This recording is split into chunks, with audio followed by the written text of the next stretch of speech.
Yeah. One last thing I'd love to touch on before we go is, and it's extremely interesting looking into America now from over here in Britain at all these things. And one of the things that really strikes me that I don't really have much knowledge on, but I'd love you to tell me, is that, you know, when you're a kid over here and you watch TV, it's all Americanized. You see all these glamorous places in America, LA being one of them. You grow up thinking, man, I'd love to, you know, move to America, go to LA. But I look online lately and all I'm seeing is these pictures of crazy homelessness in LA. And I see all these celebrities, they flee in LA, they're packing up, they're going.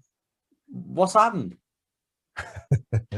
Well, as you know, I'm in LA, at least for now. And it's weird, man. Look, when you see those images that I know are being seen worldwide, you know, just think about the cities that they come from. San Francisco, run by progressives. Los Angeles, run by progressives. Seattle, burning down with Antifa, run by progressives. Portland, home of progressives.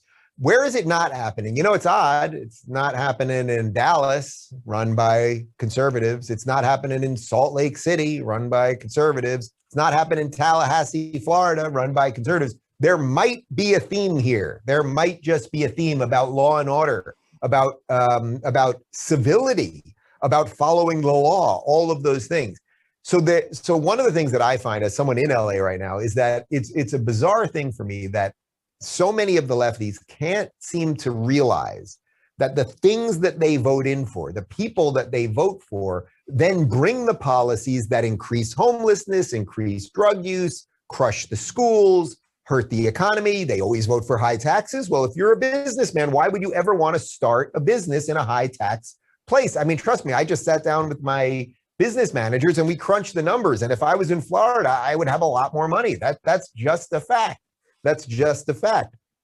So look, at one level, to sort of reference something I said before, this is how the system was supposed to work, in that we were supposed to have states making decisions for themselves. And we have a beautiful thing here that most countries don't have, including you guys in Britain. I mean, you can move to another place in the United States that is much more in line with your views. That might be Florida for me, ultimately. Most countries don't have that. So we really still do have something that's working, although I think there's reasons to even worry about that at this point.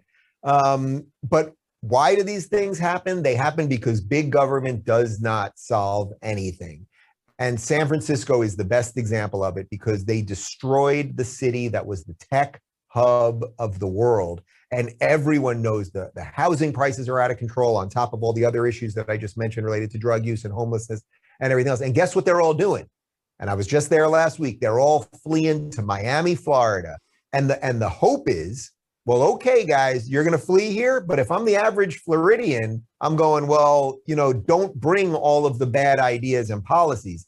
And my hope is that these people that move, that they realize it has a little something to do with who they voted for. Because the last thing we would want in the world is Florida going the other way. So all the states that are doing well right now, it's pretty great, but you got to be careful, because you're going to get infected. You know, a bunch of locusts are on the way in, and you got to do a little bit of work to make sure that they don't eat all the crops and leave everybody hungry.